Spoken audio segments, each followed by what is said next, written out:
Assalamualaikum warahmatullahi wabarakatuh. Jumpa lagi di podcast kami. Podcast yang membahas tentang seputar tangan dan motivasi dalam menghafalkan di channel HTQ Uin Malang. Oke, kali ini saya tidak sendiri. Saya ditemani oleh pemateri yang sangat luar biasa, yakni Gus Paulus Riza. Beliau adalah tim red Ahaba HTQ Uin Malang tahun 2019-2020. Nah, kali ini kita akan bincang-bincang mengenai pengalaman dari Gus Riza dalam menghafalkan. Oke, Assalamualaikum Gus Riza. Waalaikumsalam. Apa kabar ini? Alhamdulillah. Bisa dilihat dari wajah saya yang Sangat ceria dari. Apalagi di sehabis momen-momen Ramadan, di mana kita kembali kepada fitrah. kembali fitrah, kembali gemuk. Waduh, kembali. Berarti sebelumnya itu tidak gemuk. Bisa dibilang seperti itu. Jadi Ramadan kembali ceria, kembali semangat kembali. Harus tambah semangat. Karena kan setelah Ramadan salah satu ciri orang yang biasanya diterima adalah yang progres ibadahnya dari setelah Ramadan menjadi lebih baik. Progres setelah Ramadan menjadi lebih ceria, lebih baik daripada ketika tahun-tahun sebelum. Berarti kalau Ramadannya tambah menurun, apa itu? Yang clear kita nggak bisa justifikasi. Cuma cirinya seperti itu yang Jadi selalu tinggi ya. Oke. Nah, tema kita kali ini kan tentang pengalaman dalam menghafalkan. Pasti dalam menghafalkan Al-Quran kan ada yang namanya lika-liku dan sebagainya. Mungkin ya kita menghafalkan Al-Quran, bagi Al-Quran dan adalah kalam suci, dan mana Al-Quran tersebut ya bisa dibilang sebagai mukjizat daripada Allah. Ya. Apalagi kan sembarangan orang dalam Al-Quran menjaga kalam-kalam dalam menghafalkan Al-Quran sendiri. Apakah Gus Riza itu mempunyai motivasi dalam menghafal, atau tiba-tiba Gus Riza langsung hanya menghafalkan Al-Quran? Jadi gini, saya akan sedikit flashback terkait dengan awal mula saya menghafal Al-Quran ketika waktu dulu di Lumajang. Jadi semasa di Lumajang, waktu saya masih kelas 4 Madrasah Ibtidaiyah, saya waktu itu dipanggil oleh Pak saya dan juga murid saya dengan tujuan apa? Untuk menemani sepupu saya menghafalkan Al-Quran. Jadi awal mulanya saya diajak untuk menemani sepupu saya menghafal. Jadi pertama sekali itu tidak ada niatan untuk serius, benar-benar serius. Kelas 4, kelas 5. Baru kemudian berjalan 3 tahun sampai kelas 6, karena sepupu saya sendiri tidak lanjut untuk menghafal Al-Quran, terus teman-teman pondok yang seangkatan sama saya juga tidak lanjut. Akhirnya saya waktu itu sempat vakum ketika kelas 6 semester kedua menjelang ujian nasional dulu, itu saya sempat vakum. Waktu itu alhamdulillah sudah dapat 6 juz. Sudah dapat 6 juz 4 SD. Iya. Kemudian di kelas 1 Sanawi saya dipanggil kembali sama murid saya. Kemudian disarankan untuk melanjutkan Al-Quran yang dulu sudah pernah di. Kemudian saya diminta untuk berpikir, kontemplasi. Kira-kira saya benar-benar sanggup dan punya motivasi yang kuat gak untuk akhirnya menghafal. Dari situ saya mulai berpikir, kontemplasi, kira-kira apa yang membuat saya untuk bisa benar-benar serius. Akhirnya saya pernah dengar cerita ada salah satu kiai di daerah Jawa Tengah. Beliau menghafal Quran. Salah satu motivasinya itu sangat sederhana. Gimana ini? Beliau ingin membaca Al-Quran di mana saja, kapan saja, bahkan ketika mati lampu. Dulu kan waktu zaman masih sebelum listrik merata di seluruh daerah, itu kan ya itu. Dan juga terkadang listrik masih terkadang sering mati, sering pemadaman listrik, sehingga beliau punya pemikiran waktu itu, wah, saya ini pengen baca Quran terus menerus meskipun keadaan mati lampu atau pemadaman listrik. Akhirnya beliau mengapa? Dari situ, dari awal cerita kiai tersebut, saya punya pikir, kenapa saya tidak bisa seperti ini? Kenapa saya tidak bisa seperti kiai itu? Saya mencoba mengambil tafaulan dengan cara beliau memotivasi dirinya. Akhirnya saya pikir, iya juga ya. Kalau saya punya hafalan Al-Quran, saya bisa membaca Al-Quran di mana saja, kapan itu, tanpa terbatas keadaan dan juga kondisi yang kiranya orang yang tidak hafal Quran tidak bisa, tapi orang yang hafal Quran bisa. Akhirnya dari situ saya semangat sampai akhirnya alhamdulillah sudah. Luar biasa. Berarti dari awal nyoba bisa dikatakan dari awalnya hanya melihat, hanya mengenal bagaimana sih menghafalkan Al-Quran sampai pernah mencoba begitu ya.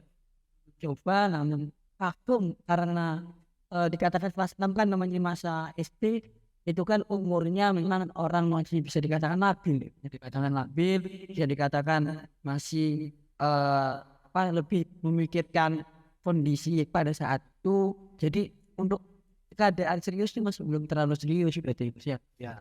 Tapi 6 itu masih utuh itu. Utuh 3 juz. Itu 3 juz. Ya sama beli saya memang disuruh ulang dari awal aja.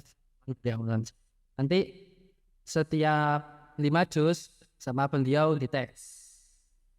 Untuk tes baca 5 juz secara penuh atau sambil ditanya kayak model NH. Jadi setelah 5 juz 5 hari berturut-turut, hari pertama juz 1, hari kedua juz 2, terus kayak gitu. Terus hari ke-6 dites. Terus ini lanjutkan, sini lanjutkan. Sangat luar biasa. Jadi bisa dikatakan bahwa motivasi dari Gus Rizal dalam menghafalkan Quran adalah dari sosok seorang kiai yang mana beliau itu ingin lebih dekat dengan Allah, lebih dekat dengan kalamnya dalam keadaan apapun, kondisi apapun ini, sehingga bisa memotivasi Gus Rizal untuk menghafal Al-Quran. Berjalan berapa tahun? Dari awal madrasah sanawiyah kelas 1, kemudian sampai kelas 3 itu alhamdulillah, mungkin karena memang masa-masa sanawiyah itu masa-masa remaja yang masih stabil kalau saya waktu itu, sehingga saya sampai juz 21 waktu itu. Terus mulai dari sanawiyah kelas aliyah, madrasah aliyah kelas 1 sampai kelas 3 itu baru nambah 9 juznya ya di akhirnya itu. Akhirnya Iya. dia selesai. Nah, kita bisa ini melihat gimana kondisi umur pada saat remaja. Ini kan bisa dikatakan sedang puber gitu. Kalau bahasa ilmu psikologinya itu umur seperti itu masa profesional konkret. Jadi masa pencarian. Nah, pastikan pepes itu kita lihat kan bergabung cowok dengan cewek. Adakah namanya manusia normal? Nah, ada ketertarikan seperti itu. Kalau ketertarikan tentu saja sebagai manusia pada umumnya, anak remaja umumnya, yang memang lokasi kita belajar di madrasah sanawiyah itu satu tempat, satu kawasan dengan anak-anak perempuan. Jadi ketertarikan itu pasti ada. Tapi bagaimana caranya? Waktu itu saya bisa mengontrol hal tersebut sehingga saya akhirnya nanti tidak terlalu terdistract. Gitu. Jadi Sampai cool. ya, selain itu juga karena memang bule saya dan juga orang tua saya sendiri benar-benar mengawasi saya 100%. Karena waktu itu memang saya bisa dibilang santri kalong. Di rumah juga sama ayah ibu saya juga dites bacaannya bagaimana, apakah sudah, ya setidaknya meskipun enggak selancar kalau di hati kini yang terkenal, kalau yang laki-laki itu terus baca enggak selancar beliau, setidaknya sudah 90% lancar kayak gitu. Jadi benar-benar diawasi 100% oleh orang tua dan juga oleh punya saya, bule saya. Dan orang tua juga dari awal menekankan ini bukan tanggung jawab kami dengan kami sebagai orang tua, ataupun tanggung jawab kamu dengan punya kamu atau bule kamu. Ini lebih ke tanggung jawab kamu ke atas. Tanggung jawab kamu dengan Allah. Karena kami ini sudah bisa dibilang kamu sudah berkomitmen untuk bercengkrama, bersering-sering ngobrol dengan Allah melalui kalam-kalamnya dia. Jadi kami hanya akan mengingatkan, mau kamu benar-benar menjaga 100% Al-Quran itu dengan terus-menerus memurojaahnya, atau kamu mau meninggalkan hal tersebut dengan bersantai-santai, bermain-main dengan ya dunia remaja waktu itu terserah kamu. Cuma jadi lebih ditekankan ini komitmen kamu dengan bukan dengan kami. Jadi berikan doktrin yang jawab. Kami bisa memperhatikan selama 12 jam, nggak bisa dikatakan 12 jam memperhatikan kamu, tapi 12 jam sisanya kami tidak bisa melihat. Yang 24 jam mengontrol kami bukan kami. Jadi bagi beliau dari kecil memang mendidik bagaimana saya bisa bertanggung jawab terhadap tindakan-tindakan yang saya lakukan, termasuk dalam kan itu menjadi cambuk yang sangat menyentuh tadi. Oke, nah dalam menghafalkan Al-Quran kan ya bisa dibilang tadi seperti di awal lika-likunya pasti ada. Yeah. Nah, pengalaman yang menarik yang nggak bisa kita lupakan itu apa dalam pengalaman menarik waktu menghafal Al-Quran? Waktu itu nyampe kisahnya Nabi Yusuf. Jadi benar, inna kaidunna azim, itu benar.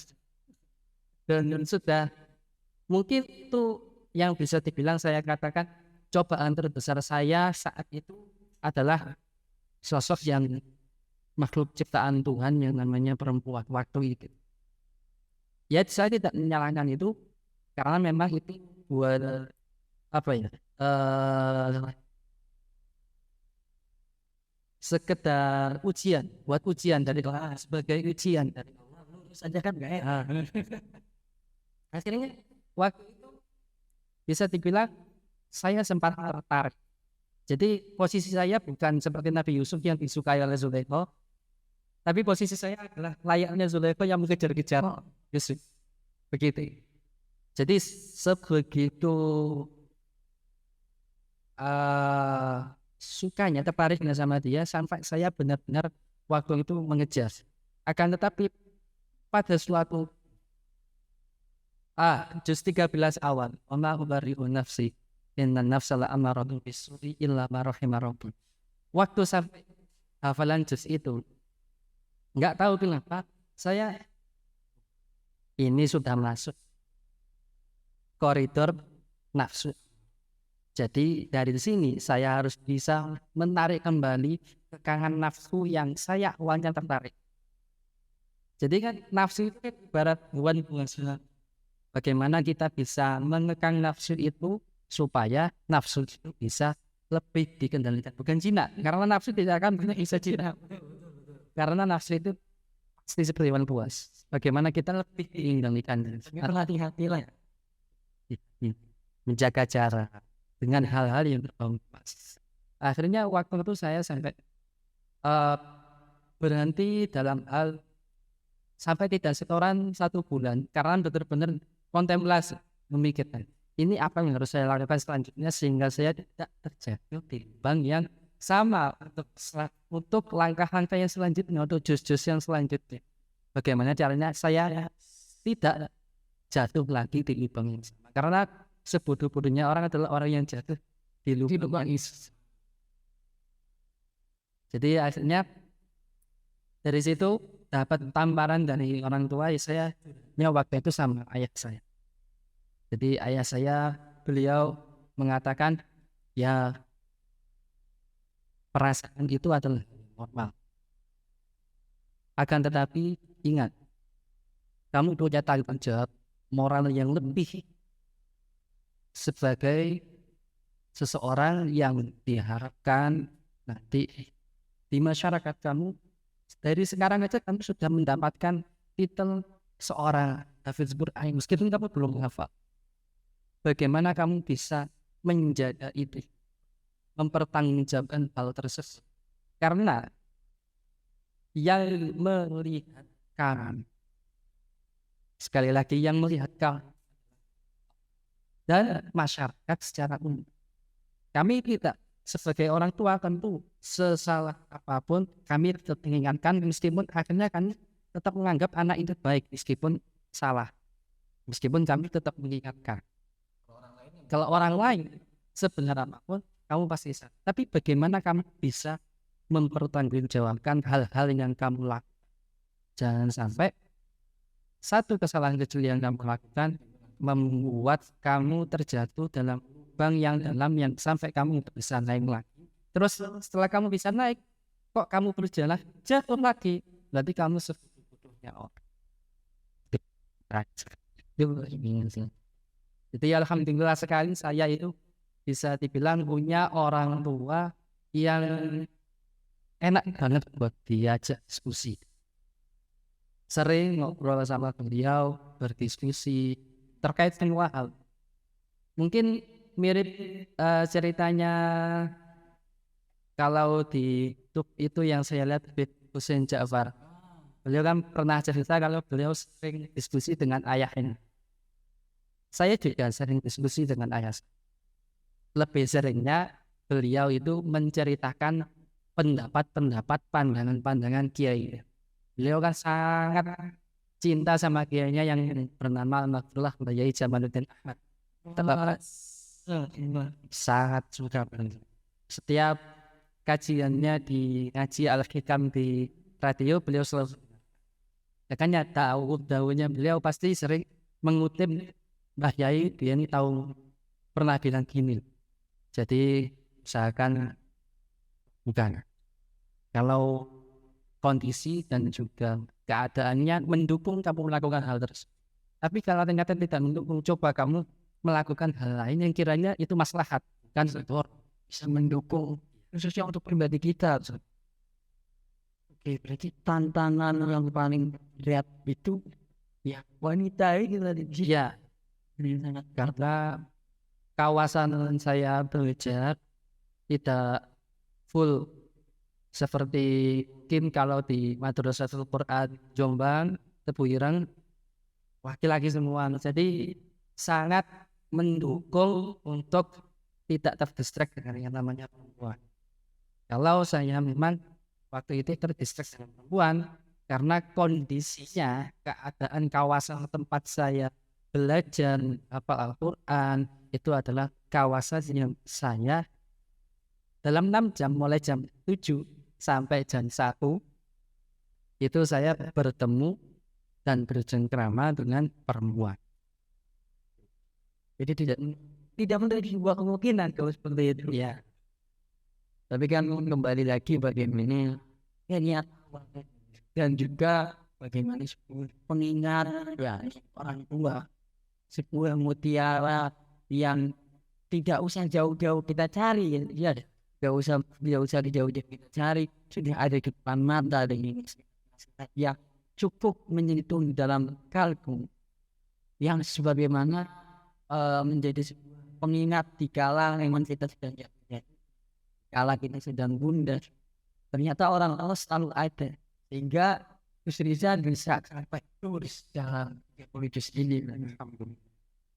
Nah, kita ketahui bahwa Al-Quran bukan nurul mubin, bahwa Al-Quran adalah sebuah cahaya, dan Allah juga mengatakan dalam hadis Nabi Muhammad bahwa orang yang menghafalkan Al-Quran akan diberi mahkota, ya, akan diberi mahkota, diberi syafaat dari Al-Quran, bahkan bisa mensyafaati, bisa memberi bonus kepada keluarganya untuk diajak masuk surga. Hal ini adalah hal yang sangat luar biasa dari menghafalkan Al-Quran itu sendiri.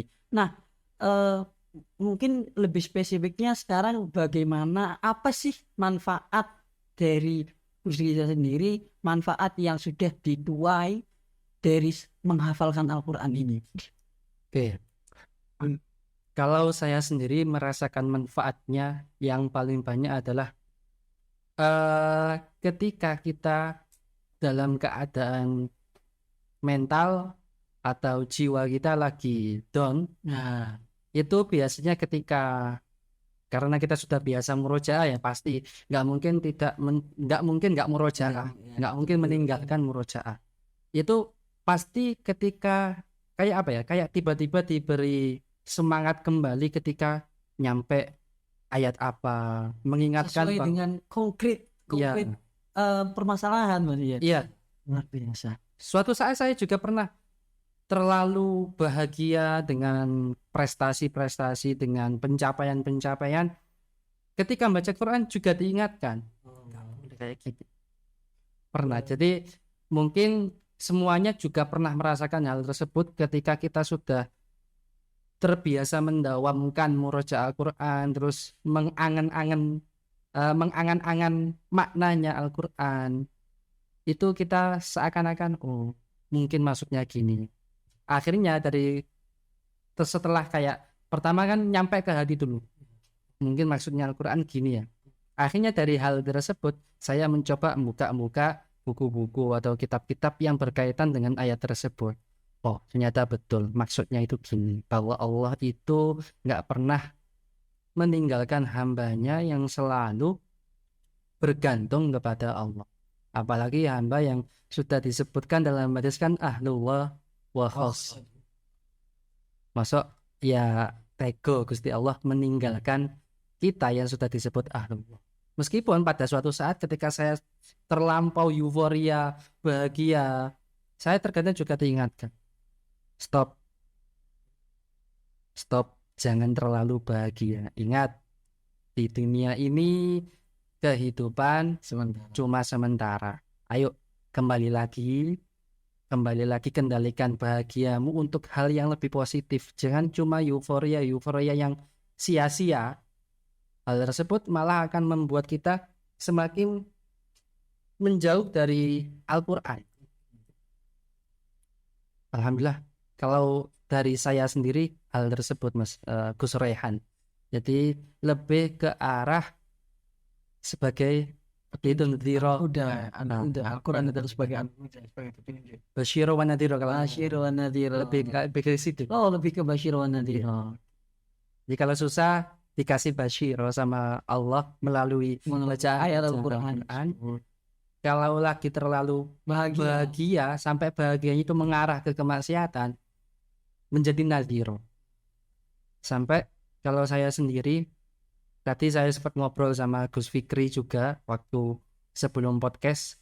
Setiap saya melakukan hal yang berbau kemaksiatan selain dari Al-Quran tersebut, saya juga terkadang tubuh saya itu kayak mual.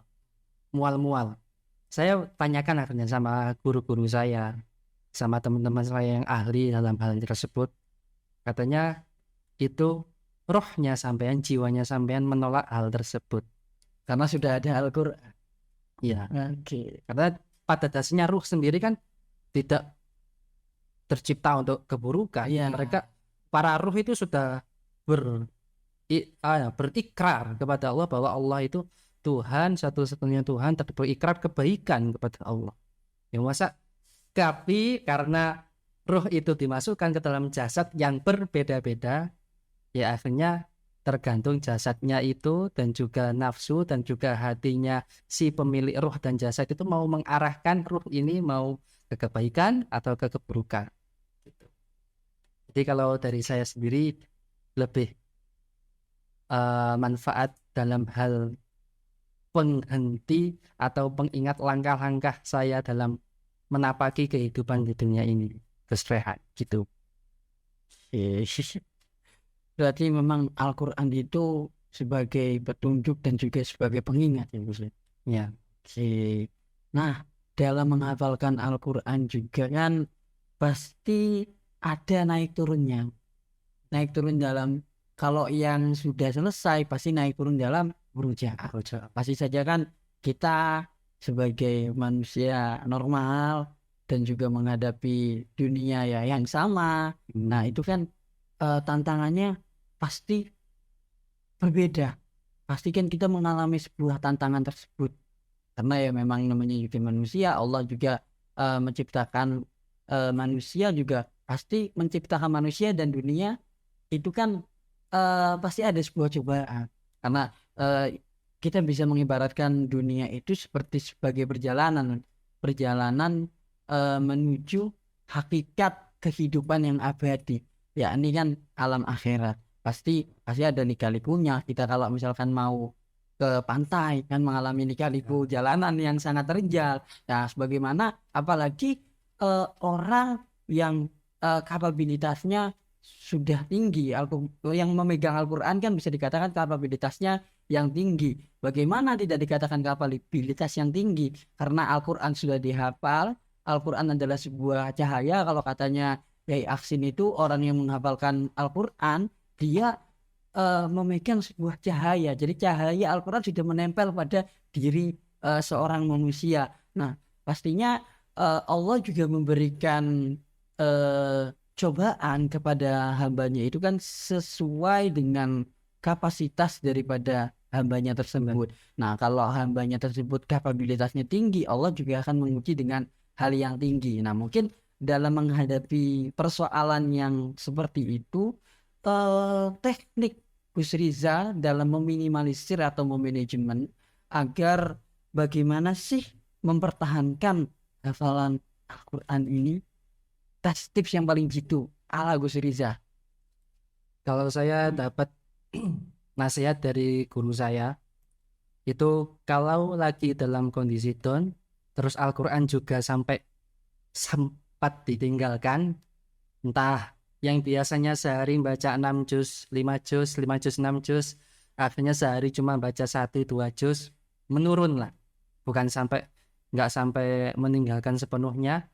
Itu coba kita bertawasul kepada guru-guru kita. Kalau saya dulu setiap saya down terutama ketika masa-masa kuliah.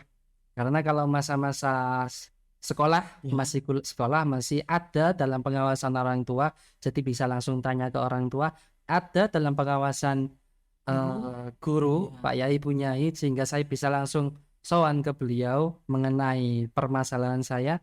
Tapi ketika kuliah, jadi benar-benar apa yang kita latih biasakan sehari-hari selama sekolah itu benar-benar akan diuji.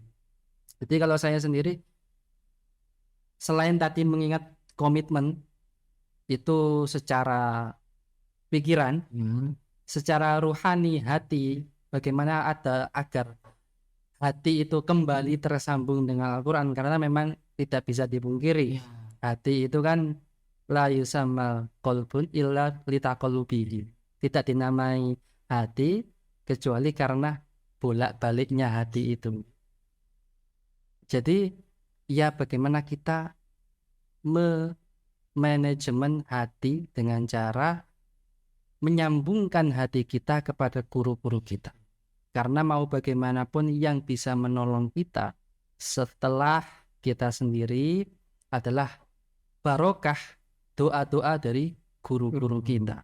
Hanya saya setiap down, kenapa kok bisa sehari segini kok akhirnya turun, akhirnya saya tawasul. Saya coba tawasuli lebih banyak. Kalau tawasul pasti setiap sebelum membaca Al-Quran, perintah dari guru saya harus membaca tawasul. Tetapi ya tawasul pada Rasulullah, pada guru, terus gurunya guru-guru ila usulihi. Jadi saya juga menambah bacaan tawasulnya. Mungkin kalau setiap sebelum baca Quran, tapi ketika lagi dontonnya saya membaca mungkin menambah sebanyak 10 kali bacaan atau 15 kali bacaan, pokok sampai hati kiranya kembali tenang, kembali tenang sehingga bisa untuk kembali fokus, kembali membaca Al-Quran dengan istiqomah seperti sebelum-sebelumnya. Dan juga saya dari sekolah itu sudah membiasakan setiap ada satu waktu khusus yang karena kebiasaan seperti itu saya mau tidak mau membaca di waktu tersebut. Yakni setiap sebelum tidur. Setiap sebelum tidur. Jadi entah cuma membaca setengah juz atau 1 juz. Pokoknya sebelum tidur meluangkan waktu. Harus ada waktu khusus, entah itu cuma 30 menit, 30 sampai 1 jam. Sebelum tidur saya membaca. Jadi karena itu kebiasaan, jadi setidak bacanya biasanya kalau kebiasaan waktu kuliah itu setelah selesai sholat maktubah. Selesai sholat maktubah Baca. Kalau dari sekolah dulu yang memang yang setiap sebelum tidur malam itu. Biasanya yang keteteran itu yang setiap selesai sholat maktubah. Ada kesibukan lain, Keburu kalau mungkin mahasiswa ngejar deadline, mau masuk kelas keburu, mungkin yang organisatoris kayak jenengan keburu untuk rapat, mendiskusikan hal-hal yang berkaitan dengan organisasi. Jadi saya waktu itu oke, gak apa-apa yang sholat maktubah saya gagal mempertahankan, tapi yang sebelum tidur malam saya nggak boleh meninggalkan. Al-Quran juga sama seperti manusia, pasti ada cemburunya.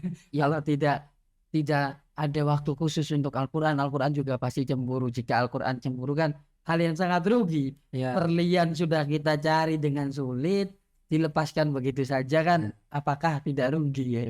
Rasa cemburu Al-Quran itu lebih hebat daripada rasa cemburu perempuan. Waduh, iya betul. Katanya gitu. Oke. Tapi saya nggak pernah yang merasakan kecemburuan perempuan. Cuma kalau kecemburuan Al-Quran sudah sering saya rasakan. Karena tidak merojaah konsisten sekian juz, misal dari target yang dulu berkurang selama sebulan jadi cuma 1-2 juz setiap hari. Akhirnya ada aja yang awalnya juz ini awalnya lancar, akhirnya tiba-tiba nggak lancar. Gitu mainmu. Tantangan yang sangat memberatkan itu memang seperti itu. Terkadang kita sudah menghafalkan dengan tekun, namun ada ayat-ayat yang memang membuat sulit, bisa dikatakan ayat tersebut kita tidak lancar, akhirnya kan kesel sendiri. Karena memang, tapi lagi-lagi kita menyalahkan yang tidak bisa. Kita introspeksi kepada diri kita, apakah diri kita udah bener apa belum. Oke, kita bicara mengenai murojaah tadi.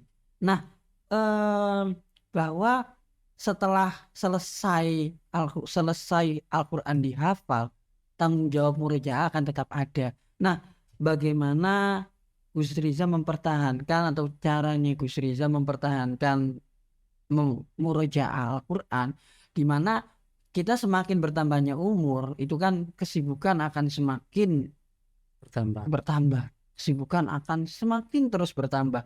Nah, kita sebagai seorang hufadzul Quran, hamilul Quran, itu kan punya tanggung jawab lebih, yaitu Al-Quran. Nah, sekarang otomatis kan Gus Riza juga sudah mempunyai pekerjaan, sudah mempunyai tanggung jawab, pekerjaan yang begitu padat. Nah, apakah mempertahankan dengan cara setelah mendawamkan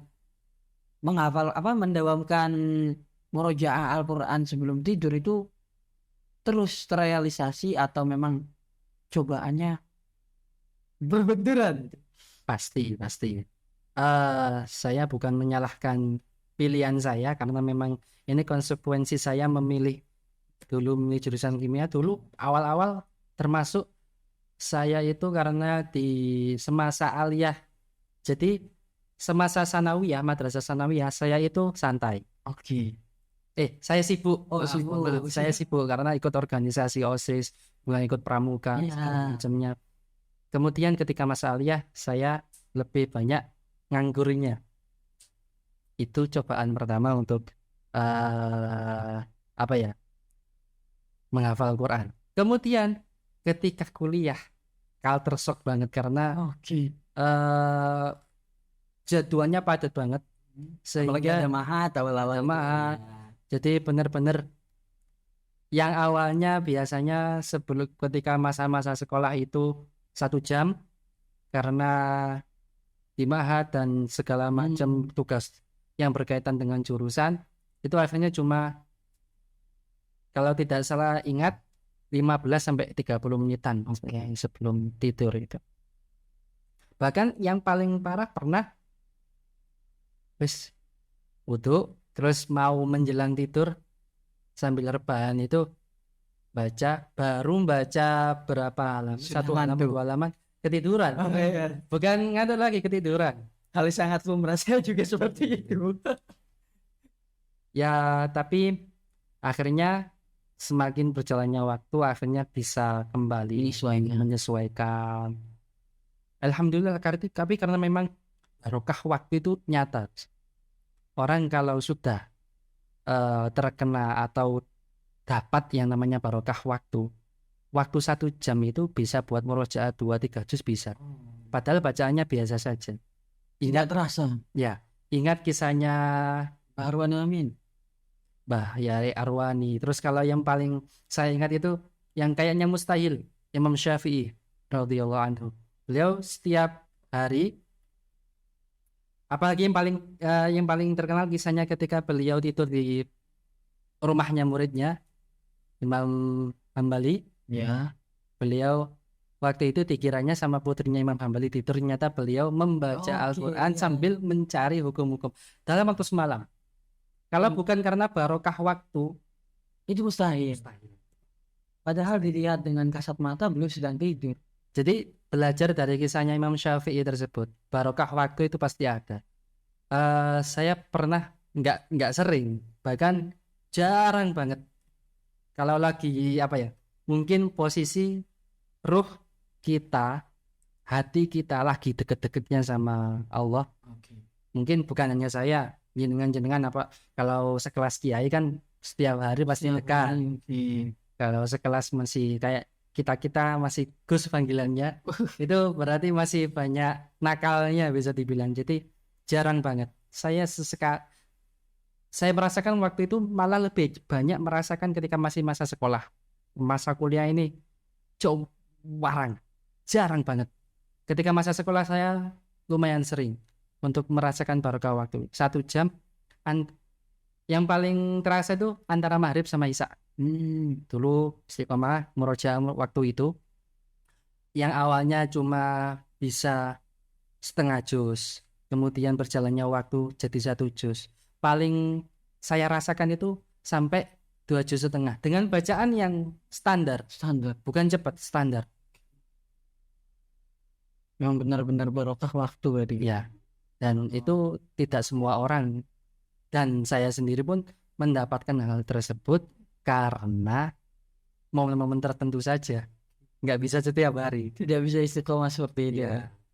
Memang kan kita dalam apalagi murojaah Al-Quran itu kan harus memang dalam keadaan tenang, hati memang jiwa dalam keadaan tenang. Saya sendiri merasakan sewaktu sedang gundah kita paksakan untuk menghafal atau sewaktu pikiran lagi tidak karuan, otomatis hasilnya juga pasti amburadul. Hasilnya amburadul, hafalan tidak sesuai. Memang waktu rehat itu sangat diperlukan juga. Waktu rehat saat kita memang sedang capek, kita rehat dulu, tidur dulu, lalu baru kita bisa terus lagi Al-Quran. Tapi memang kalau misalkan kita berbicara tentang Al-Quran itu tidak ada habisnya. Kalau ada habisnya. Kata Habib Agil Al-Munawwar, mantan Menteri Agama pada saat zamannya Bu Megawati, beliau mengatakan kalau kita berbicara mengenai Al-Quran sampai kita umur pun habis itu tidak akan selesainya, karena Al-Quran itu sepanjang hayat tidak akan pernah habis. Ya. Al-Quran itu isinya, kalau katanya Habib Anggil itu, Al-Quran tuh memang benar-benar sebuah cahaya dan isinya makna-makna yang sangat luar biasa. Sesuai zaman apapun akan bertambah, itu pasti ada di dalam Al-Quran kalau katanya Agil Al-Munawwar. Dan memang keajaibannya juga sangat-sangat dirasakan nih Gus ya. Keajaiban dalam Al-Quran. Nah, namun ya lagi-lagi berbicara mengenai murojaah, ya tantangan sebagai Hamilul Quran adalah murojaah ini tadi Gus ya. Rasa malas. Betul. Rasa malas. Nah, tapi kan murojaah adalah sebuah tantangan, kewajiban. Namun rasa malas itu hal yang perlu digarisbawahi. Nah, Gus Riza sendiri menghadapi rasa malas itu seperti apa? Jadi waktu pandemi awal 2020, habis waktu itu lockdown kampus, terus akhirnya saya kembali lagi ke sini. Waktu itu ada ngaji di Mahat Ali.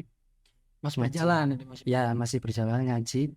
Bulan Agustus, seingat saya, bulan Agustus saya kembali lagi ke sini. Kan itu lockdownnya bulan Maret, mulai bulan Maret. Maret pertengahan. Iya, kembali lagi Agustus, kalau nggak Juli, saya lupa. Juli akhir kalau nggak Agustus awal. Itu habis ngaji, kan waktunya longgar, waktu weekend waktu itu. Ngapain ya? Baru setelah saya berpikir lama, beberapa waktu setelah itu saya mikir, dulu ngapain saya pikir itu ngapain ya, padahal ngapainnya itu kan bisa dibuat murojaah di tempat. Tapi karena memang kondisi suasana hati lagi nggak enak, nggak karuan, akhirnya saya buat motoran sampai di daerah Pujot, bukan tempat wisata, kayak sekedar rehatkan sejenak lah ya, pikiran di kayak hutan gitu loh. Jadi nyari tempat duduk, naruh sepeda, duduk sebentar, terus kok kayaknya bisa buat ngaji akhirnya di situ saya mencari suasana yang tenang ya. Iya, ngaji sampai dapat 2 juz. Setelah itu kayaknya sudah bisa normal lagi kegiatannya, bisa murojaah lagi di kampus, di kamar. Ya wis balik lagi ya. Gitu. Saya waktu itu gitu. Jalan-jalannya bisa disebut sebagai tadabbur ya Mas. Ya mungkin untuk setiap orang caranya berbeda-beda. Mungkin kalau saya begitu. Jadi saya nyari tempat yang bernuansa alam, bernuansa alam buat ngaji gitu. Yang tidak diterima terhadap akal ya gitu. Dan hati. Jadi kan kalau kita dengan suasana yang nyaman, yang tentram, hati juga kan enak. Sehingga kalau misalkan hati enak, hati tentram, itu menghafal juga kan akan mudah, karena memang dalam keadaan kita keadaan yang sangat tenang. Ya, betul sekali. Nah, kita sudah berbicara dari awal pengalaman Gus Riza dan juga sampai akhir atau sampai langkah awal setelah pasca menghafal murojaah dan tantangan-tantangan, apalagi tantangan sewaktu pandemi dan sebagainya. Nah, tiba saatnya kita tak terasa bincang-bincang ini. Oke, mungkin pesan dari Gus Riza untuk para hamilul Quran, teman-teman yang sedang menghafalkan Al-Quran atau teman-teman yang sedang menjalani proses pasca menghafal Al-Quran, proses yang mana tidak ada akhirnya. Ya, Jadi, seperti apa ya? Kalau ini sebenarnya nasihat dari Habib Ali Al-Jufri, itu kalau mau menasehati orang, pertama tujukan nasihatmu itu untuk dirimu sendiri. Karena khawatirnya kalau ditujukan untuk nasihat orang lain, timbul namanya ujub. Ya. Jadi ini nasihat untuk saya sendiri, biar nanti saya bisa lihat di YouTube. Kalau saya lagi down bisa lihat di YouTube. Sebagai pengingat. Ya, sebagai pengingat. Jadi jangan pernah kecewa dengan apa yang terjadi kepada hafalan Al-Qur'anmu karena kondisi keadaan yang kamu alami. Tetapi ingatlah bahwa itu adalah bagian dari proses kamu menjadi sosok hamilul Quran yang insya Allah bisa menghafal Al-Quran secara lafadz, secara makna, maupun bisa sampai tingkat mengamalkan Al-Quran. Jadi jangan pernah menyerah dalam proses tersebut. Tetaplah tapaki jalan tersebut karena jalan tersebut bukan jalan berduri. Jalan untuk menghafalkan Al-Quran bukanlah jalan berduri, tapi jalan penuh dengan mahkota, penuh dengan berlian yang akan kelak menyambut kita di hari akhir. Gitu kira-kira. Pesan yang sangat bermakna, pesan yang sangat menyentuh di dalam jiwa, bahwa intinya kita sebagai seorang hamilul Quran, apa teman-teman yang baru memulai menghafal atau teman-teman yang sudah selesai menghafal, sedang menjalani proses pasca menghafal yang tak ada akhirnya, jangan putus asa, jangan putus semangat, tetap berusaha, tetap semangat, karena setiap cobaan Allah akan memberikan sebuah kemudahan. Inna ma'al usri yusra. Karena adanya kita mengalami sebuah ujian, pasti kita akan menuai, kita menjalani dengan senang hati, kita akan menuai hasilnya dengan bahagia, dan kita akan tersenyum dengan lepas sampai akhir hayat nanti dan dikumpulkan bersama baginda Nabi Muhammad SAW. Amin. Memang ini kan harapan kita sebagai umatnya Rasulullah, Ya. kita dikumpulkan dengan Nabi dan dikumpulkan dengan harapannya ahlullah, ahlullah, kata Allah ahlullah wa khosatuhu, kata Nabi Muhammad Allah khosatuhu, bagaimana dikumpulkan dengan ahlul Quran dan ahlu-ahlunya Allah, para ulama di surga yang akan datang, di surga kelak. Oke, terima kasih Gus Riza yang Sama-sama. telah menemani saya dalam podcast HTQ ya, OTG Podcast, dalam HTQ Podcast, obrolan yang sangat bermakna sebagai motivasi khususnya bagi saya pribadi. Dalam menghafalkan Al-Quran, dia menghafalkan Al-Quran tidak ada selesainya, tidak ada kata selesai sampai ajal menjemput kita semua. Oke. Sekian dari saya, Muhammad Rehan. Sampai ketemu di HTQ Podcast selanjutnya. Mohon maaf apabila ada kesalahan, salah kata ataupun hal yang lainnya, saya mohon maaf. Wallahu muwaffiq ila aqwamit thoriq. Assalamualaikum warahmatullahi wabarakatuh.